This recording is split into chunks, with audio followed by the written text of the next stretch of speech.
প্রকৃতির ভিতরে দাঁড়ায় কুসুর খাওয়ার স্বাদই আলাদা।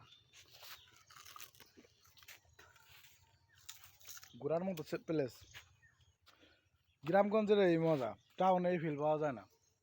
যে জায়গা মনে হয় ওই জায়গা যাওয়া যায় ঘুরতে, আর যেভাবে মনে হয় ওইভাবে চলা যায়। খাওয়া দাওয়ার ব্যাপারটা তো আলাদাই। মন খারাপ লাগতেছে তো ফাঁকা নিরিবিলি এক জায়গায় এসে বসে থাকা যায়, এর থেকে কি আর ফিল হয়?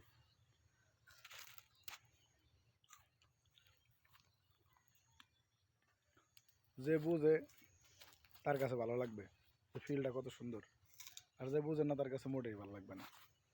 এটাই বাস্তবতা।